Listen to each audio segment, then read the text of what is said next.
Good evening, everyone. My name is Lisa Black, and I'm one of the Rogue Women writers. We're a group of 9 thriller writers whose backgrounds range from intelligence officers to cops to psychotherapists to journalists. To let you know how this is going to go for you participants in the Zoom room, you will be in the gallery during the reading. We encourage you to introduce yourself and especially type any questions that you want to ask the authors or any comments you have that you'd like to share with the authors. If you're on Facebook Live, please use the comments. They will be monitored in real time and relayed to the authors here. The authors will be reading only briefly, so we'll have plenty of time for questions and answers. All of the books discussed here tonight should be available through your local bookstore. Let's all use the hashtags Rogue Reads and Rogue Women Writers as we post about this event. And as I said, my name is Lisa Black, and I'm the author of 18 novels featuring forensic scientists, which also happens to be my day job. I am based here in Florida, working with my local police department, and I'm delighted to be emceeing this event. So for our first author, HART HANSON was born in the US, moved to Canada at a young age, and entered the film industry there. He's written and created numerous films and TV shows, including Bones. He and his wife, Bridget, live in Venice, California, and have 2 sons. After seeing every possible kind of character on Venice Boardwalk, he had to come up with a story of how such diverse people would even know each other. In The Seminarian, Xavier Priestley is a snarky former seminarian turned private investigator. Dusty Queen is a hard-as-nails professional stunt woman and freelance bodyguard. When Dusty's girlfriend suddenly disappears, a woman in a strange blue wig tries to assassinate Priest, and a 12-year-old boy shows up claiming to be his son. So the 2 friends are thrown into a maelstrom of intrigue and high-stakes violence that's as convoluted and dangerous as it is hilarious. Now, Hart and Priest share the same favorite snack and drink, coffee with a cake donut. I got my coffee. So, in terms of TV writing, when you were approached about Bones, you said you didn't want to do a forensic show. And, you know, I'm a forensic specialist for 30 years, so I have to say, why? Don't you like us? No, it wasn't that at all. Do you know Kathy Reichs? Do all forensics people know each other? Somewhat, yes. I had, it's a longer story, but I had been working on another show that I bailed on. And 20th Century Fox owned me at the time. They had an overall deal. And since I had bailed on this other show for a bunch of reasons, I still owed them a pilot that year. And they put me together with a producer who had the rights to the life of Kathy Reichs, who is a forensic anthropologist and wrote lots of books. And the reason I didn't want, I have nothing against forensics, especially now, but I figured that what Fox was going to want me to do would be their version of CSI. And that's what I wasn't interested in that. I'm a character guy. I'm goofy. My characters are a little goofy. But I did my job, and the studio and network said, oh, we'll do it your way. And I didn't believe them, but we ended up doing it in a way that made me quite happy. Good. Well, it was extremely popular. So, our next author, Stuart Turton. His books have appeared on the Sunday Times and USA Today bestseller list, and they are known for fusing locked room mysteries with literary fiction, sci-fi, fantasy, and horror. Stuart's books have been translated into 40 languages and have sold over 1 million copies, which he says would be impressive if every other author wasn't boasting about exactly the same thing. Except me. I'm not. In The Last Murder at the End of the World, outside the island, there is nothing. The world was destroyed by a fog that swept the planet, killing anyone it touched. On the island, an idyllic scene where 122 villagers are content to fish, farm, feast, obey their nightly curfew, and do what they're told by 3 scientists. Until one of the scientists is found dead, stabbed to death. The scientist's murder triggers a lowering of the security system, and if the murder isn't solved within 107 hours, the fog will smother the island and everyone on it. But the security system has also wiped everyone's memories of exactly what happened the night before, which means that someone is on the island as a murderer and they don't even know it. The clock is ticking. Now, Stuart's favorite snack is Tunnock's tea cakes, which I admit didn't sound like much. I'm thinking, you know, a tea cake, what, that's sounds, you know, not too tasty, until I Googled and looked it up and found out that they're actually pinwheels, you know, cookies and marshmallow covered with chocolate, which is like the best thing ever. And okay, where was I? Before I got off on cookies, his favorite drink is cortado, a Spanish invention of mixing espresso half and half with warm milk. Your books are so unique that I would really be curious to know what response you got from agents and editors when you were first getting started. Mostly blank indifference to really start with. Like nobody was that interested. I had 2 agents approach me about representation. The first one wanted me to take out all the weirdness out of my book. So I walked out of that meeting, and the second one was like, I love the weirdness in your books, add more weirdness. So that's the agent I've got now. And that's kind of just how that relationship works, right? Like you've got to find somebody who sort of gets what you do and champions what you do and is prepared to be bold. And then it sort of worked. There was a lot of people who were into weirdness, it turned out. Good. Yes, that's kind of what I thought you'd get, is like we don't know where to place this. I've heard that on, you know, some of my books too. We wouldn't know how to pronounce if you don't fit into the neat little category. They're like, oh, this would be too much work or something. Yeah, I mean, I do find in my UK and US editions, I'm always in a different shelf. So I'm often just crime in the UK, and then I come to the US and I'll be literary, or I'll be, this one's in sci-fi apparently. I just turn up and suddenly I'm with a different crowd of authors, which is usually quite nice, but I'm like, I wrote a sci-fi book. Oh, cool. That's great. Yeah, glad to learn that here. Very neat. Okay, Delia PITTS, our next author, her writing took a turn when she discovered Sherlock Holmes in 7th grade. Pursuing a doctorate in African history and a career in the United States Foreign Service reinforced her interest in people, places, and writing. Her career as a university administrator took her to Texas, New Jersey, and around the world, recruiting international students and promoting study abroad programs. But she worked for professional papers in Chicago since her late teens and has published over 60 fan fiction stories since 2012 under the pen name Blacktop. Delia says her husband and their twin sons continue to inspire her. Now, in Trouble in Queenstown, Evander Vandy Myrick is back in Queenstown, New Jersey, her small but dense childhood home, in search of solace and recovery. Vandy agrees to take on a new client, the mayor's nephew, Leo Hanna, who wants Vandy to tail his soon-to-be ex-wife. But a racially charged murder with connections to the Hanna family rocks Q-Town. Logic pegs Vandy's chances of solving the case between slim and hell no, but logic isn't her strong suit. Neither is backing off. Now, Vandy is a teetotaler, but loves a mocktail made just for her called the Vandy Myrick, and it's a combination of matcha green tea powder, lime juice, and mint. So you've written over 60 fan fiction stories dating back to the 2nd grade and the Black Stallion books. And that's kind of how I started too, only it was 60s TV shows like Batman and Star Trek. Do you recommend to aspiring authors to start with fan fiction if they're having trouble getting started? I loved my time with fan fiction, and I still enjoy reading it. I go back, as you say, to the Black Stallion in 2nd grade, and certainly all the marvelous pastiches around Sherlock Holmes would fall generally into that category, I think. I would recommend it for people who enjoy the source material.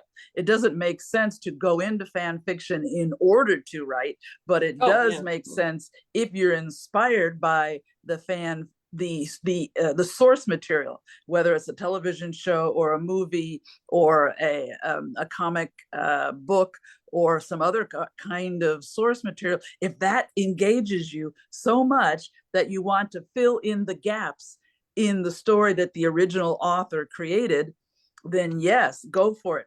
Usually, what I found certainly was that fans of the television shows that I enjoyed, and I have to say I got started with House and with Person of Interest. Those were the ones that really inspired me. The fans were a marvelous testing ground, and you learned what it is in your own writing that inspires all the wide range of emotions.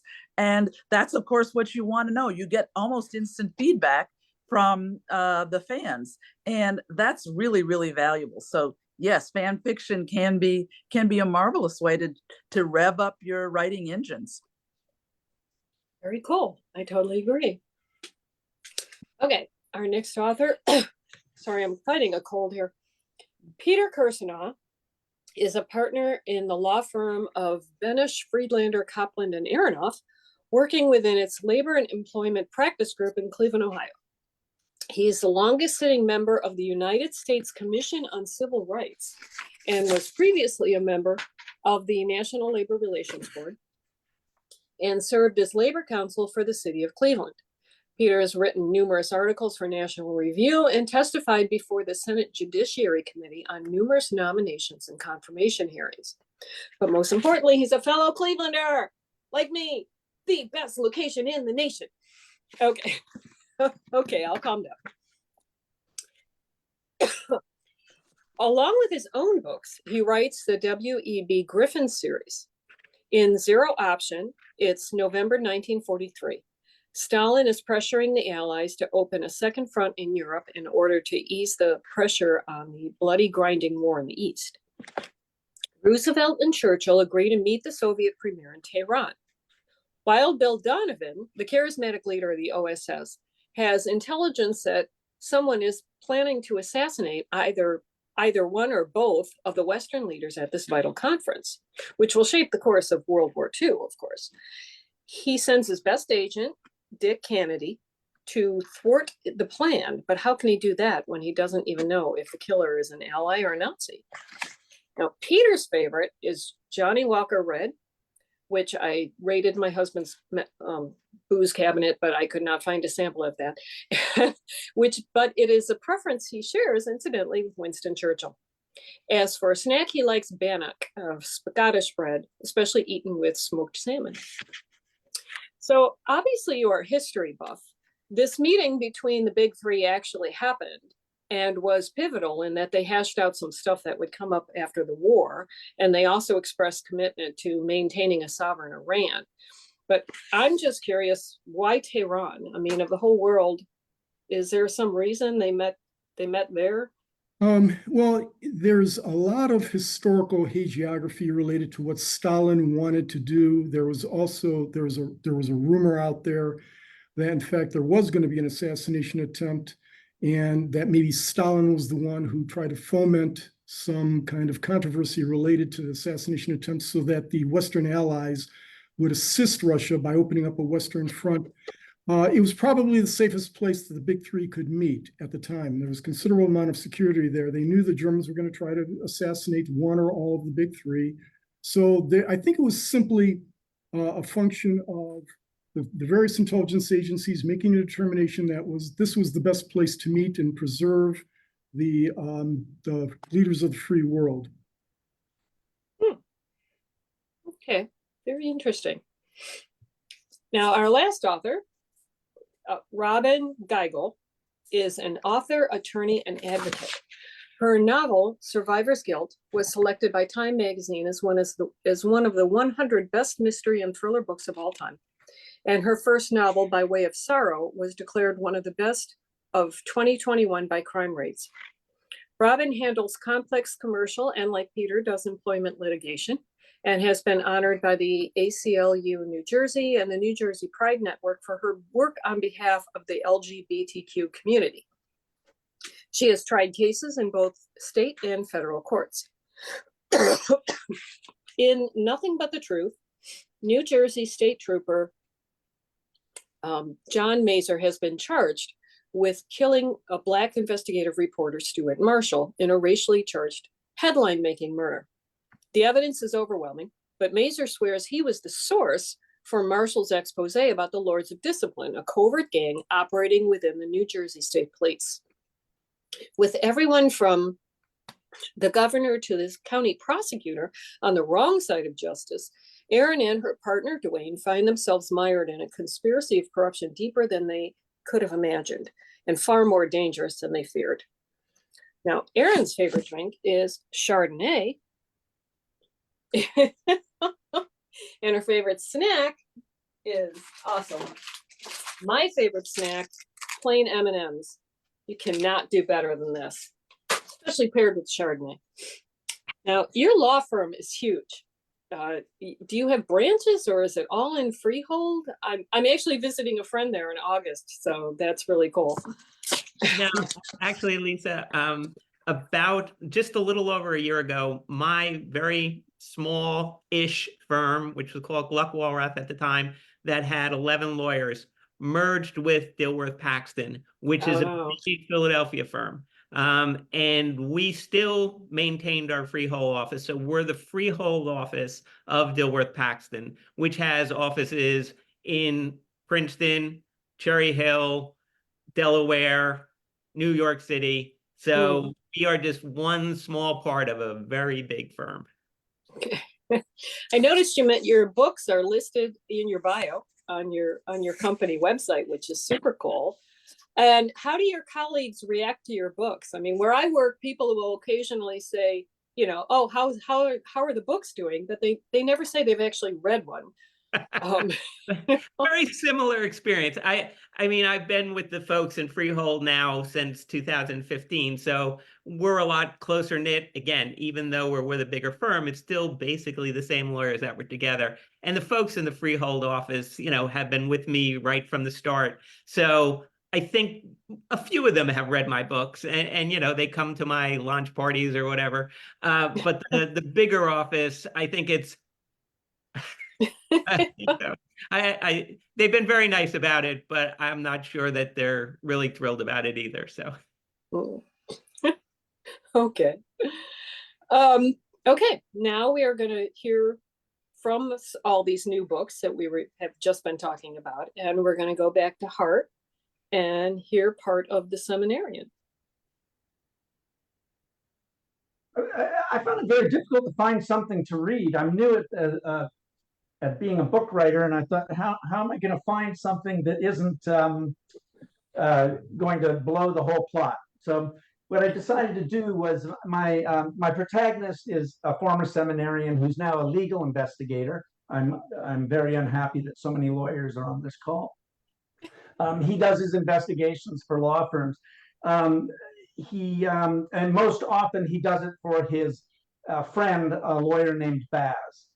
Sebastiana. And shortly after he started an investigation into a missing sex worker, an escort, he was jumped in his garage. He's very unclear on what happened to him. It looks like a murder attempt. And so I decided to read a little bit from when he first is in the hospital and he's back to being at least cogent enough to answer questions. He's not the nicest guy, my protagonist. He's a bit cranky. So, and this sort of, you see that in this. So he's being interrogated by a detective named Diodato, and he's attended by his friend Baz, the lawyer. Detective Diodato wore a black sports coat with gray pants. His orange tie was back, incandescent and festive, like something he had been forced to wear on a date or because a beloved child had given it to him as a birthday present. The priest felt himself withdrawing from anti-anxiety meds. He hated anti-anxiety drugs. They made him anxious. He was having an even harder time than usual behaving like a civil human being. He had thought he was doing pretty well until he answered one of Diodato's questions. For fuck's sake, I told you I do not remember. Detective Diodato grimaced at Baz. You're positive this guy isn't just your garden variety asshole? Uh-huh. He has an incredibly high IQ, Baz said, as though Priest wasn't there. Not an incredibly high IQ, Priest said. Middle genius. You want incredibly high, drop by the Jet Propulsion Lab at Caltech. I only look smart compared to normal people who are mostly idiots. Smart doesn't make for non-assholes any more than dumb makes for saints, Diodato said to Baz. Only 1 in 200 people are as smart as Xavier Priestley, Baz said. 1 in 234, Priest said. He notices everything, not everything, only what's pertinent. Even patient and understanding Baz sighed in frustration. I get it, your lawyer filled me in, Diodato told Priest. You got a bad reaction to meds, you can't help yourself from being a dick. Try me again, Priest said. Do you remember being brought to the hospital? Diodato asked. Diodato's eyes sat so close together that it probably distracted people, made him a comic figure, vulnerable and approachable. But slap a pair of sunglasses on the guy and he became intimidating.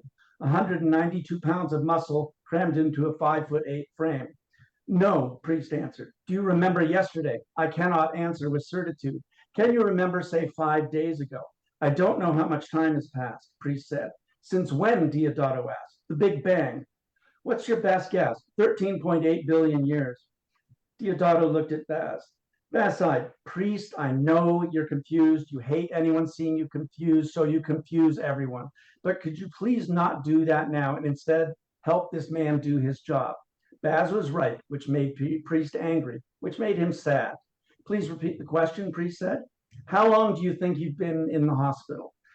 You wore a brown suit, Priest said, then a blue suit.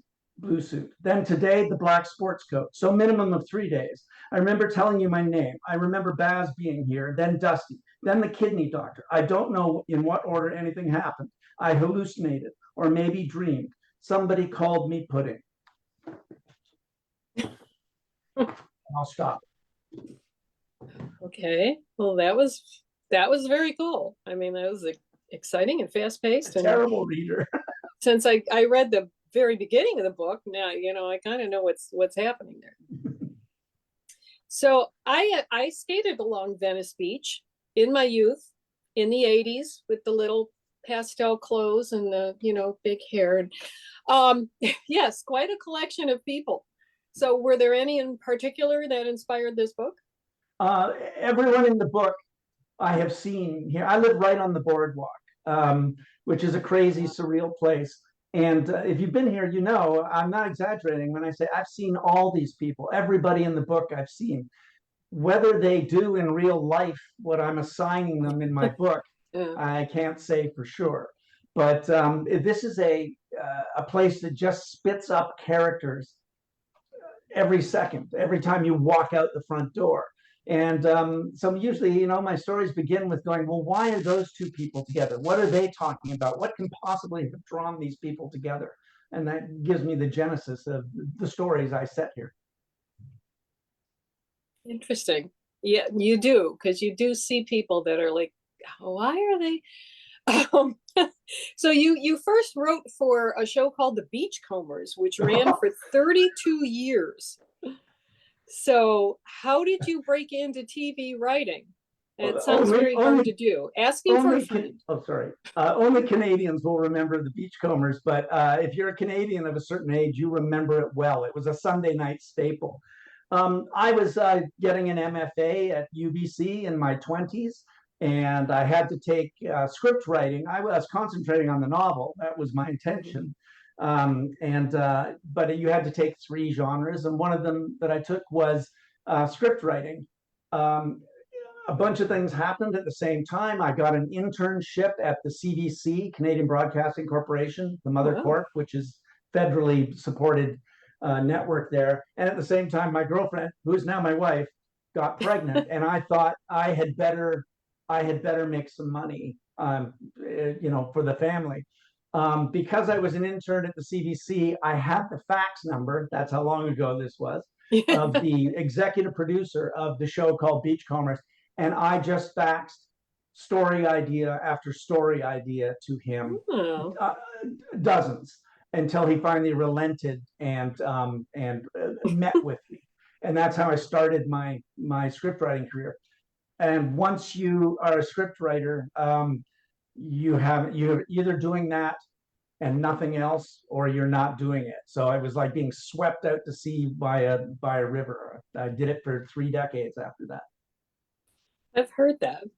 So what's the modern equivalent of a fax machine? How should somebody, if somebody wants to be a script writer, what? I guess emails or texts or something, it slide into the DMs.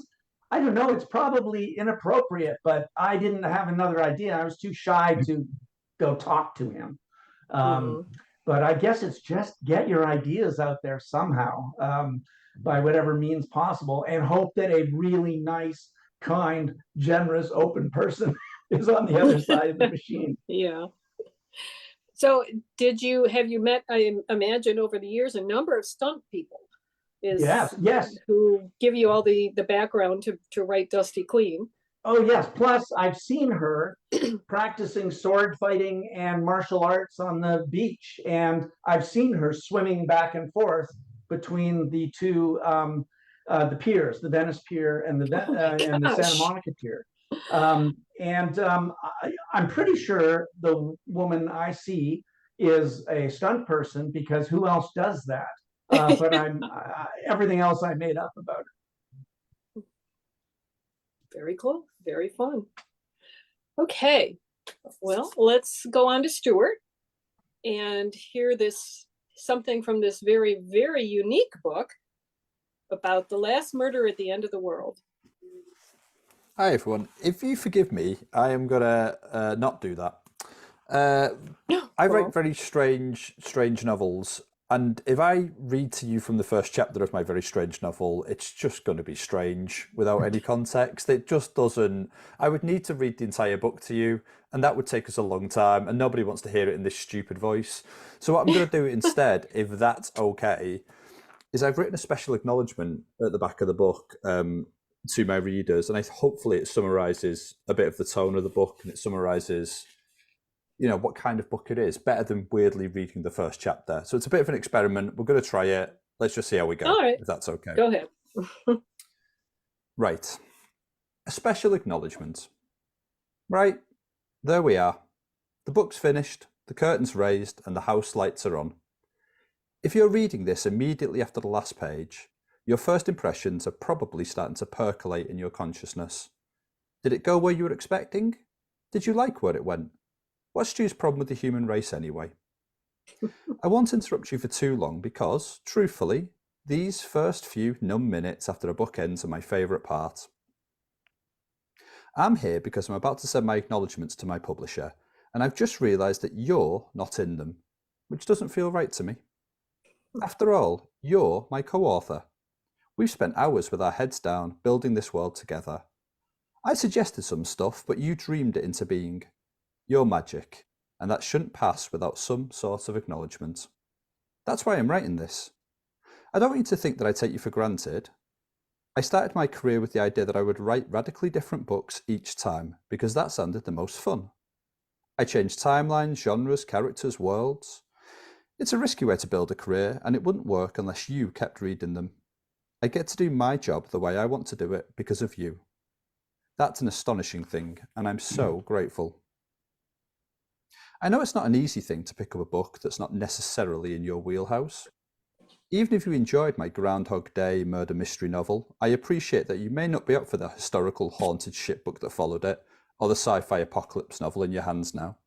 And yet, you keep taking a leap of faith. That matters. That hugely matters. So thank you, everybody. Always and from the bottom of my heart, Stu. That's it. That's lovely. Yeah, that's very nice. We should, you've probably given a lot of people ideas about, we should do that with every book, come to think of it. So your first book, The 7 Deaths of Evelyn Hardcastle, is set in the 1920s. And then The Devil in Deep Water takes place in 1634. And then this one is a post-apocalyptic world, but these are referred to as the Not a Trilogy trilogy. So are they connected or not? Not really. I just wanted to annoy my publisher. My publisher wants me to write a series. Everybody wants me to write a series. When you write something like The 7 Deaths, everybody do, yeah. They do, and they wanted the 8 Deaths of Evelyn Hardcastle, and then the 9.5 Deaths of Evelyn Hardcastle, and hopefully the 10.5 Deaths of Evelyn Hardcastle. And I was never going to do that. That was never on the cards for me. I find I don't know about the other guys on the panel. I find writing to be really boring. I find it really tedious. I find it really hard to sit in front of my computer and write. I love the act of having a book. That is wonderful. And I love readers reading my book. That is also wonderful. I even love the 1-star reviews. That delights me.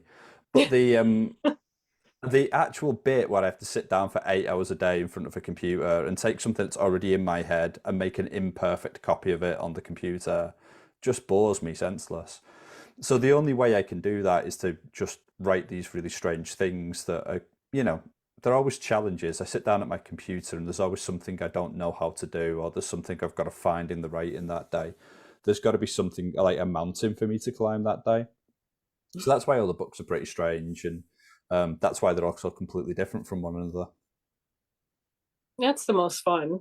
I think that's really what most authors would do, except, you know, it seems like authors and publishers are diametrically opposed. It's like publishers all want a series, and I understand why, you know, and then writers are like, can I just maybe do something else? You know, no, It's the terrifying gotta have thing a about this. series. It is the thing, though, isn't it? I think you're sort of often in this, you're sort of locked into the first thing you did.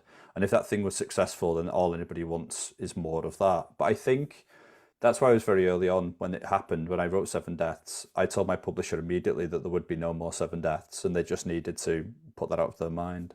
And then to confirm that, I wrote The Devil in the Dark Water, set in 1634, which was a historical haunted house book with a Sherlock Holmes-esque character at the centre of it. And that was what nobody wanted. It was just the easiest way of disabusing anybody of the idea that I was going to do what they wanted me to do. So it's worked out splendidly since then. Good. So on this island in your book, do you have a main character in the book, or you know, I haven't had a chance to read it, so is and who did you base the characters on this island on? You have the scientists, and then you have like everybody else. Well, the last murder at the end of the world does exactly what it says on the tin. So it's set 90 years after the world has ended. Everyone's dead. You're dead. I'm dead. Everyone we love is dead. I'm so sorry about that. I just killed everybody. It was a clean sweep. There's 122 people left. They live on this small Greek island. They're nothing like us. They're beautiful. They're kind. They're selfless. There is no violence on the island. There hasn't been for 100 years. There's no arguments. There's no pushing and shoving. There's no disagreements of any sort. So the main character there is Emery, and she is a beautiful, wonderful character, but she's almost an outcast because she asks questions and because she's curious about things, and you're not supposed to be curious on the island. Because everyone on the island's got this voice in their head that's constantly talking to them. You can hear their thoughts, it's telling them what to do. It's kind of a guardian, it's kind of a parent, it's a best friend when it needs them to be, but it's sort of, there are rules on the island. They fall asleep at 7:30 every night, no matter what they're doing, and they wake up at 6:30 in the morning, and they don't have a choice in that. There's bits of the island they can't go to. The island, as you alluded to, surrounded by a poisonous fog that kills everybody who touches it. So there's all these oddities, and she's the only one who's like, hey guys, isn't that a little bit strange? And everyone else is like, no, it's all fine, shut up. So Emery's our lead character. So when there is a murder on the island, because she has that base level of curiosity, it's kind of up to her to go and solve the murder. But it's all told through the viewpoint of Abby, who's the voice in their head. So everything's filtered through Abby, and Abby's not entirely trustworthy. So yeah, it's a lot going on. You can see why I didn't read from you the first chapter. I think it would just be, everyone would just be like, I don't understand what just happened. I'm going to sign off this Zoom now and go and lie down. Nobody wants that. That's not great. I see. Yeah, because I did read the, okay, I have to read this book now. I just absolutely have to. Oh, thank you. Well, my job here is done. I'll see you guys. Good night. This was great, and see you tomorrow. No, don't go anywhere yet. We're going to go to Delia now and hear someone who's very grounded to the real world, or you know, the world we know in New Jersey, Vandy Myrick. Yes, thank you. I'm going to read from my new book, Trouble in Queenstown, which is a contemporary mystery. It will be published on July 16th, so just a little over a month from now. And I'm reading from the first chapter, the first scene. I was horny. After a week-long dry spell, the itch was nagging again. A pesky throb teasing my gut. I knew just where to go for a scratch. Queenstown men were plentiful and lonely at the King's Cross Tavern, so I quit my office at 10 p.m. to navigate Center Street in search of a fresh one. Private investigator was a new line for me. No sergeant with daily assignments anymore, no academic dean setting my agenda. Now I made my own hours, worked my own cases, small bore stuff, divorces, employment backgrounders, process serving, skimpy dough for measly jobs. A monthly retainer from my partner eased finances, but I was my own boss. Evander Myrick Investigations. The tag looked slick on business cards, snappy on the front door. Bearing my father's name gave an advantage to me. Until they met me, most clients assumed I was a man. I lost a few bigots who couldn't swallow the shock, but most people stuck. Gusts skidded from the frozen surface of Lake Trask, whipping my calves as I trotted against the red light. Snow glare lit the street, mocking the flicker of leftover Christmas decorations dangling from lamp posts. I'd worked late every night this week. I deserved my prize. The tavern promised easy rewards. At the bar's entrance, I planted my boots on the mat and scraped until little Matterhorns of snow gathered in the treads of the rubber carpet. Icicles lined the roof overhang, their drips seeping inside the collar of my wool coat. Before I could jerk the handle, a patron barreled out. I recoiled, arms spread to regain my balance. The man pushed a plaid cap off his nose and peered at me. He slurred, "Baby." More gargles. A leer exposed his tongue. "Oh, baby." White guy, my height, 5'9", maybe 30 pounds heavier. I stepped right. He followed, arms stiff. The lunge carried his hand to my breast. He squeezed, "Ooh, yeah, baby." The growls slathered my face with fumes of rye whiskey and salted peanuts. I chopped the edge of my hand to his throat. His eyes bulged. A fat tear dripped. Jaw wobbling, he swiped his lids. He swung a fist and grazed my coat button. I shot a left jab to the point of his chin. No body weight, just a burst of energy from shoulder to wrist. His teeth clicked like castanets as his neck twisted. His head flew sideways, body following. The face plant was highlight reel newsworthy. In the gray snow, blood dotted a halo around his cap. I tramped his shoulder with my boots. No groans or twitches. I didn't want him to smother. Of course I did. But January was for new beginnings, so I grabbed his jacket collar and pulled him to a sitting position. Orange stripes of hair slanted across his brow. His lids shivered like mice were running under them. Saliva bubbled at the crack of his lips.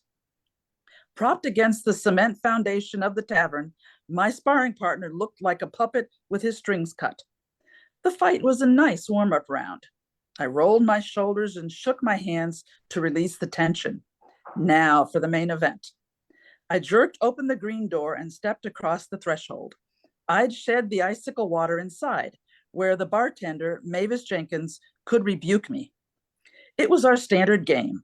I'd commit an outrage, Mavis would tut-tut. The moral balance kept us both sharp. I flapped my arms against my flanks. I took a census of the dimly lit room. Mid-January dragged down the numbers. 5 white men sat at tables arrayed along the perimeter.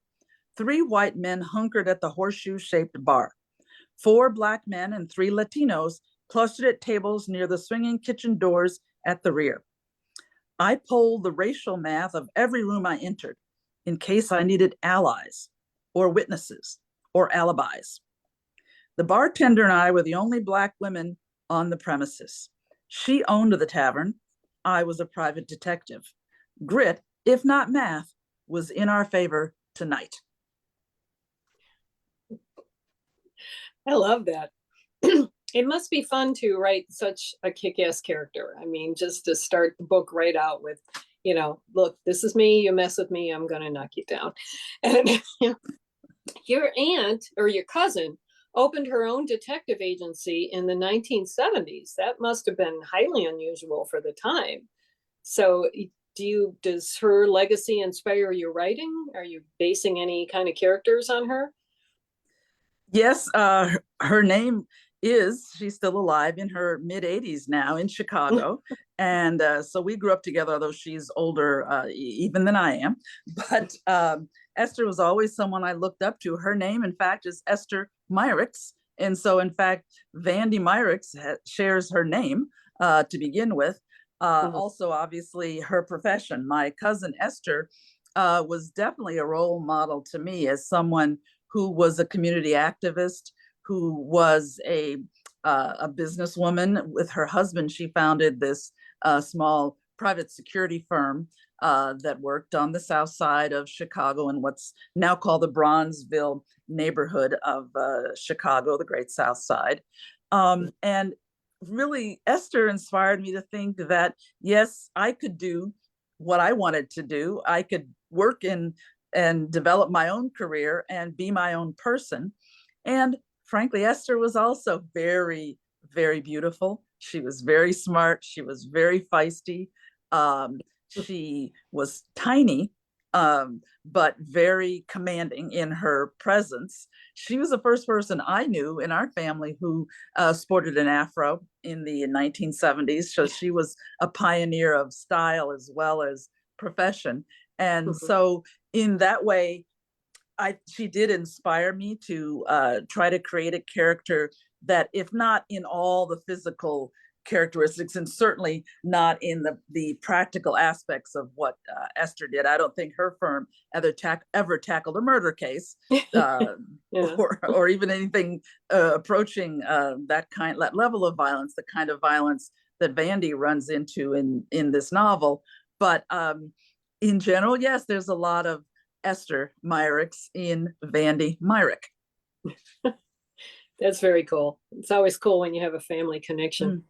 I totally share your love for newspapers. One of my books surrounds a big city newspaper and explores the changes that have occurred in print media and just news in general. But you were a university administrator, but you've been working for newspapers all this time. Did you work freelance? No, that's a misreading. I'm sorry, I gave that wrong impression. I worked as a teenager at how did you get Chicago hired at a newspaper as a teenager? Not since I was a teenager. Oh, okay. English language matters. Yeah. So no, I worked as a copy boy, as they called them, at the Chicago Sun-Times back in the day, including during the 1960s and late 60s into the 70s. But no, my career, I served as a Foreign Service officer for 11 years. My husband was in the U.S. Foreign Service for 30 years, and we served abroad in West Africa. We served in Mexico City and had several assignments in Washington, D.C. as well. After I left that position in the Foreign Service as a career Foreign Service officer, I went into an academic profession. I had already earned a PhD in history at the University of Chicago before I went into the U.S. Foreign Service. And so I then went, I guess you could say, I went back to academics and became an administrator, first in Texas, and then toward the end of that part of my career in New Jersey. And that's what brought us to New Jersey. So no, I was not a journalist for all those years. Okay. That is quite a varied career, though. Okay, now yes. I want to hear from Peter's new book, and the W.E.B. Griffin, Zero Option. Oh, thanks very much. Zero Option is, as I said, historical fiction in the W.E.B. Griffin tradition. And this one has to do with the Tehran conference that actually occurred between Stalin, Churchill, and FDR, where they were going to decide the course of the post-war world and actually try to win the war first. Well, of course, Hitler sends his best to assassinate the big three.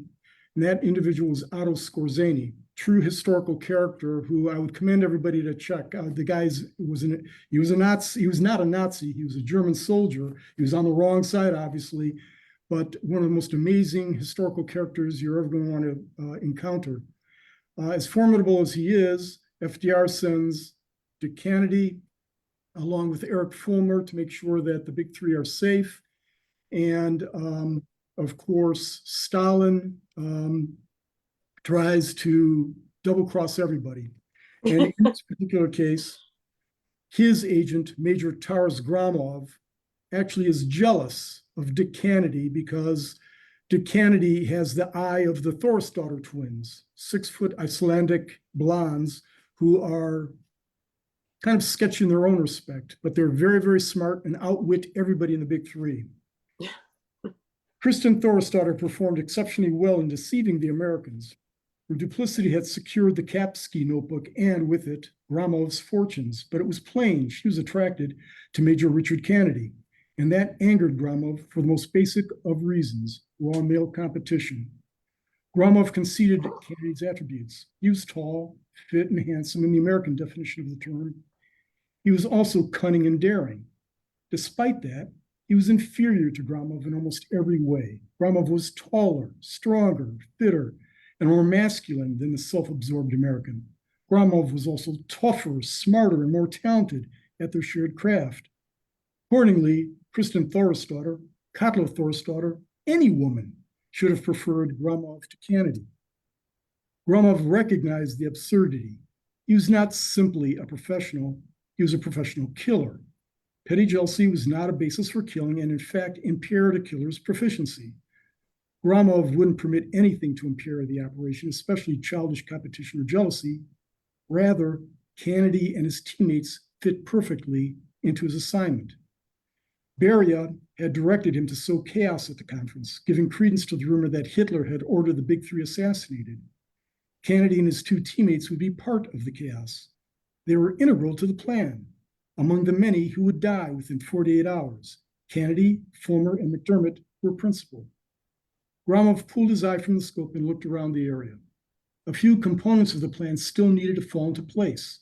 The summit had to be at the Soviet embassy. It would. There needed to be a symbolic gathering of the three leaders to photographically record the meeting for history. There would be. By force of his personality, Stalin would ensure it. Then hell would be unleashed, and Gromov would be the cause. Very intriguing setup. So, and probably true. It probably any historic event, the easiest way in would be, you know, press corps because everyone wants their photo ops and such like. You're in your Mike Guerin series, to switch characters for a moment. You've written about threats such as EMPs, electromagnetic pulses, and cyber hacking.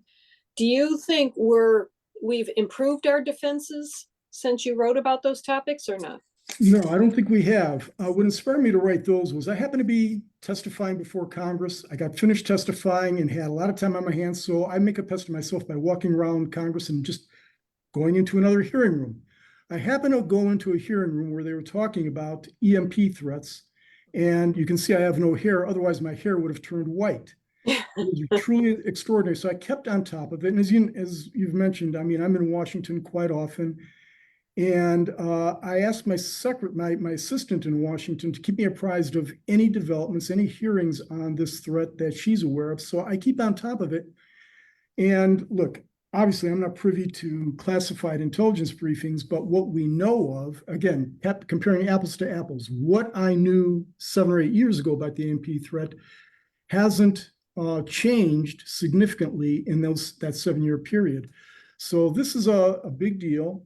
We know that the Chinese especially are doing whatever they can to secure dominance in the EMP field. And, you know, when that balloon traversed the United States some time ago, there were some who thought that maybe that could have been an EMP, whether it was or not. That kind of threat could take out the, you know, eastern half of the United States, the power grid, and the catastrophic consequence of that. I mean, there have been a number of novelists who've talked about it in much more graphic terms than I have, but it's a real threat. Very definite. So how did writing the W.E.B. Griffin series come about? How did that deal get made? I was minding my own business as I usually do. And then one day, serendipitously, my agent calls me and says, "Hey, how would you like to write W.E.B. Griffin?" Well, I'd read everything that he'd ever written. I mean, the guy was just the most prolific author imaginable.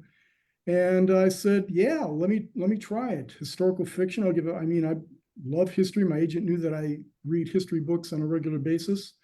And so I did. And it was a lot of fun to write. It's different than writing your own novel, of course. You're constrained by a couple of things. One is some fidelity to the principal author and his readership. Okay, Right. because you all know if you stray a little bit from what they expect, boy, people come out of the woodwork. So I understood yeah. that. I try to be as loyal to the history as possible. And history, of course, you've got to have the history right, because I get emails from people in Germany, for example. I had described a T-72 tank and its ascent rate and its fire rate. And some guy who's about 85 years old emailed me and just chastised me for getting it wrong. And I didn't get a whole lot wrong, but if you get the fire rate off by, say, a millisecond, they'll get you. And if you make a mistake, you can never, ever, ever make a mistake about Churchill, because there've got to be about 70,000 Churchill historians out there, make-believe historians, and they will tell you that, no, he didn't wear a spotted tie on this occasion, and so you've got to be careful about that. But it's a lot of fun trying to stay on top of the history and being accurate. Mm-hmm. Yeah, my husband would be the one, like, well, with TV shows, he's in the audience going, "They didn't have that gun then. That wasn't the standard issue." So also in your other books, in your other series, in your Mike Garron series, you based his character on your brother-in-law and your father. Do you want to tell us something about them? Well, my brother-in-law is like Rambo. He served 4 tours in Vietnam, and for the first 25 years of his marriage to my sister, he didn't talk about it at all. And then one day he started talking about it a little bit, and it was really an extraordinary. I mean, he really was. The stuff he did was truly remarkable. And I get to meet with some of his contemporaries on Labor Day, usually when he has a cookout, and try to pick their brains for what they did. So things he did were, really, look, we've got some great Americans, some people who keep, the guys who, I forgot how Churchill put it, rough men who stand ready so the rest of us can sleep well in our beds at night. And he was one of the rough men. And my father was a Red Army soldier who was detained by the NKVD, predecessor to the KGB, after World War II, because they suspected him of being anti-communist. I won't go into all the details, but of course he had a rough time of it. He escaped, and it formed the basis for Mike Garron's father and the inspiration for Mike Garron to become this kind of super patriot and going out there and, vanquishing the enemies of the United States of America. So a lot of family connections of people much greater than me who gave me inspiration to write some of these things. That's very, very cool. It's kind of like Delia having the family connection to the history. Okay, we still have to hear from Robyn, and let's hear a section of her book. Okay. Good evening, everyone. Thank you for being here and having me. I'm going to read from Nothing But the Truth, which is book 4 of the Aaron McCabe series. The 2 main protagonists are Aaron McCabe and Dwayne Swisher, who are both criminal defense lawyers. They're law partners. But I'm not going to read anything about Aaron McCabe in this particular reading. This is chapter 1, beginning of book 4. October 19th, 2009. Russell Marshall muttered under his breath as the doorbell chimed. He flipped on the front porch light, annoyed that his sources apparently felt they could meet with him anytime they wanted. It's Monday night, for God's sakes. I have a life too, he thought. Except the truth was, for this story, he'd give up his Monday night and Tuesday through Sunday nights as well. If everything went right, this story was going to put him on the map as one of the premier investigative reporters in the metropolitan area. This story would open doors, the Times, the Post. There was no telling where it might take him. No, for this story, there were no limits. Marshall pulled open the door, the chill in the fall evening air catching him by surprise. Framed in the doorway was a tall, well-built man, his hands jammed into his coat pockets.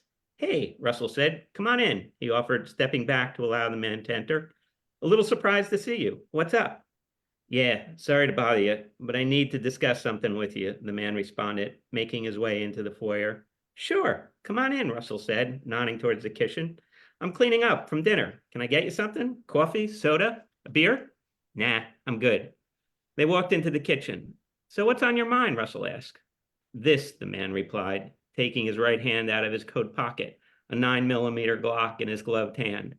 "What the hell are you doing?" Russell said, taking a step back, panic creeping into his voice at the sight of the gun pointed at his chest. "Putting a stop to this nonsense."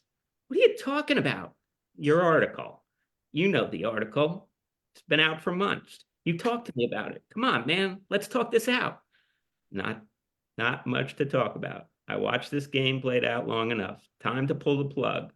"Sure, I can pull the article. Just don't do anything you'll regret." The man's laugh had an ethereal quality. "Don't worry, I won't regret anything, not even a little. And as for you pulling the article, you're a reporter. Even if you killed it, do you really think, given who I am, I can trust you to keep the fact that I'm pointing a gun at you under wraps? You and I both know that's not going to happen." Russell tried to do some quick calculations. In the dish rack was a frying pan he had just washed. If he could grab it and throw it, maybe it would be enough of a distraction so he could tackle him. He inched towards the sink. "Let's talk. Why are you doing this?" His question really a plea, trying to buy a little bit more time. "Because," the man replied, and then he squeezed the trigger, the roar from the gun reverberating around the room. The shot hit Russell squarely in his chest, knocking him backwards against the sink. "Unfortunately for you, you've gotten to the truth," the man said. "And the truth, the whole truth, and nothing but the truth, isn't good for me." "Please," Russell gasped, his eyes wide with fear as he grabbed the counter for support, trying to stay on his feet. I don't." The second round struck Russell directly in his heart, causing him to stagger and collapse, his blood quickly starting to pool beneath him as he lay spread eagle on the linoleum floor. Wow, that is a cold-blooded killer. It's a heart-pounding episode there. So your character Aaron is transgender. Correct. How does that? Probably a silly question, but does that make being a lawyer harder or easier? And I would imagine it would make it harder. Well, for people who don't know, I am also a transgender. I am also a lawyer. So for me, in terms of how I translate it into Aaron, being yourself, again, for me, I practiced law for over 30 years before I transitioned. It kind of freed me a little bit more to be myself. And I think in Aaron's case, it does the same thing. Of course, in Aaron's case, she faces bias and prejudice from people who don't understand what it means to be transgender, and some of the comments that she faces in terms of the prejudice that she has to deal with when people find out that she is transgender. But again, I think in Erin's case, I think it makes her she's more real. She's happy with who she is. She's feisty, and she I think that in the long run, the challenges that she faces as a transgender person make her a stronger woman and a stronger lawyer. So what made you decide you wanted to be a lawyer in the first place? Didn't know what else before writing or anything like that, Yeah. Didn't know what else I was going to do with a college degree in political science. Didn't want to sell life insurance. Was looking for a career path, and I went to college in the early 70s. There was a lot of upheaval in the country, and I thought maybe I had that naive hope that maybe I could change the world a little bit by being a lawyer. I was somebody who really admired Clarence Darrow and people like that, and thought that, maybe I could do some good in the world. Well, I majored in political science despite having no aptitude for either politics or law. and became a secretary for 10 years. So I learned how to type. That helps me now. And so I went back to school and got the degree in biology to go into forensics. Have you had any nibbles from Hollywood about turning this into a series? It's a very prophetic question. I actually had a call today with someone. Woohoo! Nothing formal, just kind of exploratory. But this person knows a lot of people in the biz. Just was involved as an executive producer of a documentary called I Am Venus, which is about a trans woman, Venus extravaganza. So this called me. He really likes my books and is interested in trying to put something together. You know, I am smart enough to know that lightning doesn't strike very often, and it really does take lightning to strike. So not getting my hopes up, but we'll see. Oh, very cool. Good luck with that. Thank you. So unfortunately, we're at the top of the hour, so we're going to have to start wrapping it up, which I hate. I wish we could do this for another hour or two. So I'm going to do a quick round robin question with all of you. We need to know. We always ask plotter or pants. Can we do a question with the audience? Yes, by all means. We did have one question from the audience that everyone wants to know. I'm going to bring everyone up in a spotlight. And that is how you celebrate a launch of a book. They want to know how you celebrate a new book coming out. I was last, so I'll go first. Okay. I have of my 4 books, 2 of them came out in the pandemic, so it was a glass of Chardonnay sitting in my living room. With the last one and with this one, having a little bit launch party at a restaurant in Asbury Park, New Jersey, with friends and coworkers and some people involved in the book, and that's how I'm celebrating it. Family, friends. Good. Very nice. Anyone else do anything special? I lie down for 2 weeks. I don't want to hear from anybody. I don't want to see anybody. I don't want to talk to anybody. I never want to be reminded about the book. I just want it got into the world far, far away from me.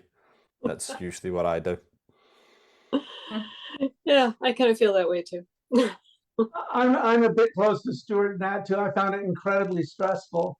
I had a book launch at a bookstore, and the good thing about it was that my whole family came. I felt like I completely cheated. I felt like a fraud because it was the nicest room I've ever had. But it was nice to look out and see my whole family out there. But I find it far too stressful. I don't know how people do it. I can remember the first time a stranger asked me to sign a book at one of my book signings, and I was so delighted. I didn't know what to write. Okay. Peter, Delia, how do you celebrate a book launch? Never done one. Peter? I do nothing whatsoever. Practice law. My life is very, very pedestrian. If I'm not practicing law, I'm on an airplane. If I'm not on an airplane, I'm at the Civil Rights Commission. So one of these days, maybe I'll celebrate. So here I have quick questions for each one of you, if you'll just hold on really fast. Absolutely. Pete Rose asked Hart, how did you make the transition from writing TV to novelist? And I'm going to piggyback that with my own question, because your first book, The Driver, was about a character that seems to be pretty like damaged, PTSD and things like that. He hears voices from people. And the new book has this humorous tone to it and has a seminarian. So they're very different. And you obviously didn't continue with the driver character. So how did you jump, and what's making you go now to a new character? Well, I Bones went for 12 seasons. It's a really long time, and it did very well. And I did not feel like re-upping my overall deal. I decided to write a book. And that's when I wrote The Driver. I had a lot of information about veterans and a lot of angst about veterans that I put into that book. The Seminarian is in the same universe. There are characters in it that reappear from the driver. I did a new book because I switched publishers, and the new publisher did not want to continue with a series that the first publisher had started with the driver. So I came up with another story with another protagonist, but I kept it in the same world. I'd love to write a whole bunch of books. I'm not as brave as Stuart is, but I'm trying to, like, if I keep it in the same universe, maybe people will treat it like a series, and I'll be allowed to bop around a little bit. So that leads to a question I have for Delia. You wrote a PI in your Harlem series very prolifically, done very well, and now you're launching this new debut with a new PI. What made you decide to go with a new character in a new book? Is it just the story is that much different that you needed someone different to tell it, or? Well, yes, I thank you for mentioning the Ross Agency series that I did. I did 6 books in. That was also in a classic PI vein, in a sense. It was a first-person story. And it's contemporary. The protagonist, however, was a Black American male of mixed race background, who had a very different approach. He was an Iraq veteran. He had some war damage, both internal and physical.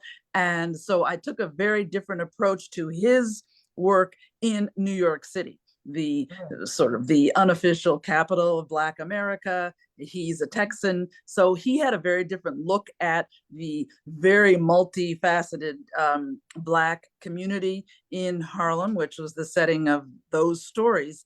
For this new series, I wanted to look at a PI also, because I find that as a good base for examining any number of different kinds of questions. But I wanted very specifically to deal with a middle-aged or verging on being more than middle-aged African-American woman. And I gave her a very different background. And I particularly wanted to have the setting be a small town, and in New Jersey, where I live, go figure.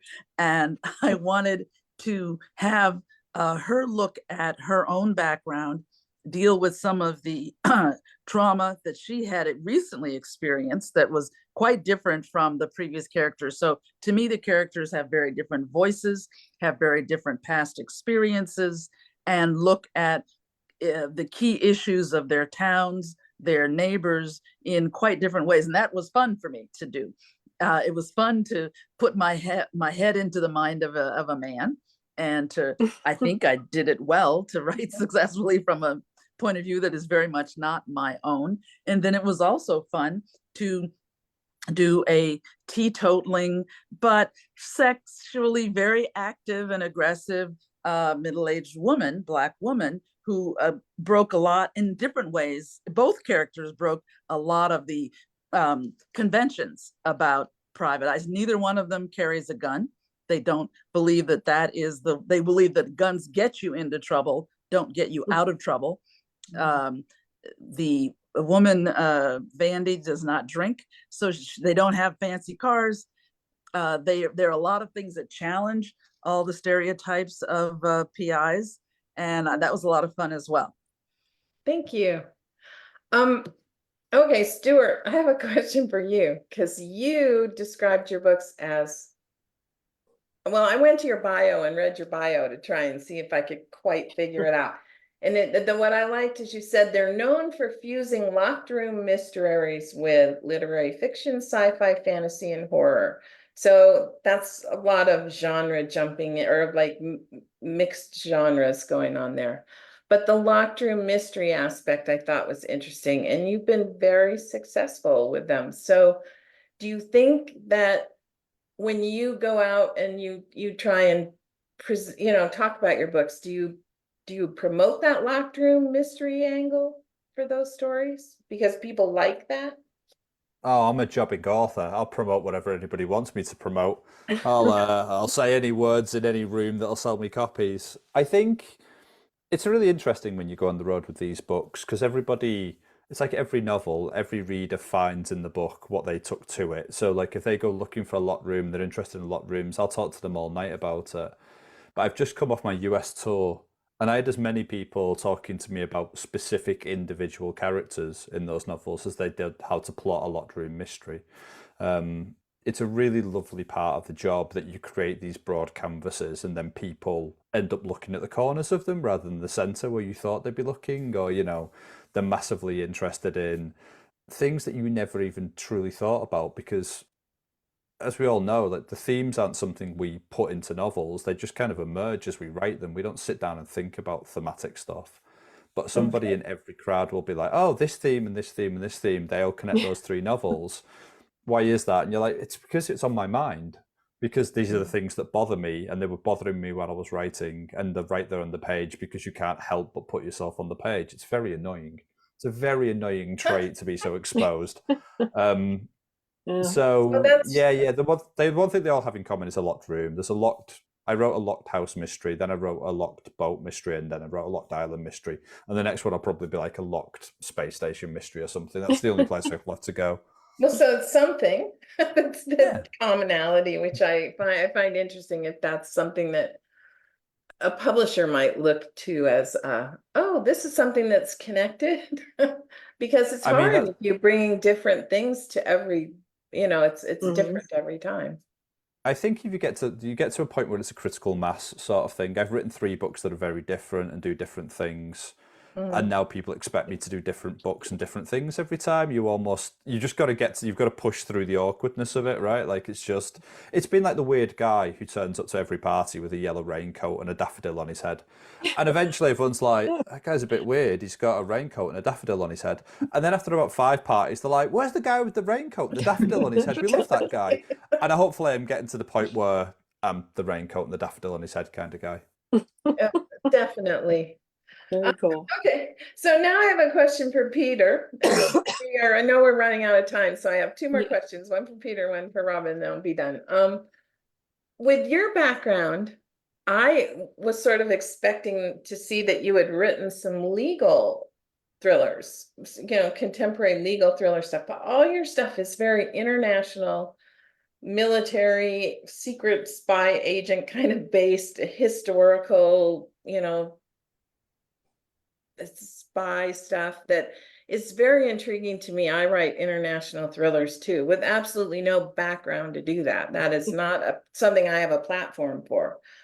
How come you've never decided to do anything with your legal character, like a character in the legal world?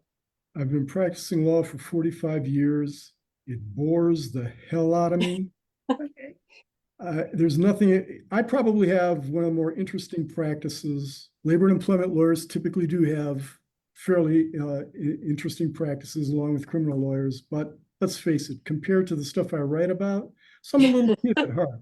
I enjoy writing about things blowing up and people shooting at one another, and it's a lot of fun. All my novels are never going to be mistaken for Dostoevsky or anything. This is action. This is for little kids. It's for grown men who are little kids or grown women who are little kids. And I want to have fun. I write most of my stuff on airplanes or when I'm just scribbling around, and, you know, I'm passing time, having enjoyment. The purpose of my writing is to entertain me more so than entertaining the reader. Good. Excellent. And hopefully both are entertained. So, and then for Robyn, you do write a legal character, you know, a lawyer, and you are a lawyer, and you write about issues that relate to transgender and things like that, LGBTQ, did I get that right? And I think that if you're representing that in your law firm too, do you have to walk a fine line? Do you find yourself sometimes wanting to write about things cases you're working on, and have to find a way not to cross lines? Or No, I make up all my cases. They're not related to anything that I've worked on. I mean, you know, I've been practicing law, you know, like Peter for 47 years now. So I've seen a lot. I've been involved in a lot of criminal cases, not necessarily anything like the cases that I write about, but I know how the court system works. I know how lawyers work. I know how lawyers think. I know how prosecutors think. So I just use those experiences and that general knowledge of the law and how the court system works.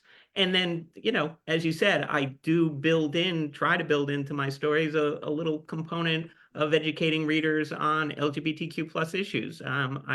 I enjoy that because, look, there's, you know, in our profession, there's not a lot of authors out there who are transgender and very few who are writing in the mystery thriller genre. And so I have a unique voice, so to speak, a unique character, and I try to use that voice and that character for some good. That's great. I just was curious how you, because that seems like it would be one thing that people would look for or look at, you know, thinking about whether you pulled in things. And Well, when By Way of Sorrow came out, there's a character who's a corrupt New Jersey state senator. And the book is set in 2006, and everybody kept asking me, who's the senator? Is it this person? Is it that person? And I kept saying, no, I don't want to get sued for defamation. It's nobody. I make the character up. I live in New Jersey. There's enough politicians to choose from that, you know, you just take one from here and one from here, and you put them together, and you have a New Jersey corrupt politician. it's sort of this, like the story you hear of the author that wrote his boss as the bad guy in his book, and then he gets called to lunch with his boss, and his boss has a stack of the books and says, I know what you've done here. He says, I know you based this guy, the good guy, on me, but who is this asshole? And didn't see himself at all. And I think it's true. Yeah, I mean, I It happens. think it's true. Nobody sees it. So Mhm. thank you all. You were brilliant. I enjoyed it. Yes, Over, thank you had so one much. question? It's so unfortunate that we're out of time. So we're just going to say thank you. And this has been wonderful. And for all our viewers, I totally forgot to pick the winners of these authors' books. So check your email tomorrow, and especially like your junk folder and spam folder in case any email from me wound up there. That's all I can tell you. So thanks again to our wonderful authors. And also for our viewers, let you know we are on hiatus July and August, but we roar back on September 16th with Jeffrey Deaver, Yasmin Ango, and our own rogues Isabella and Jenny. So thank you so much again, and good night, everyone. Thank Thank you. you. Thank you. Thanks for having me.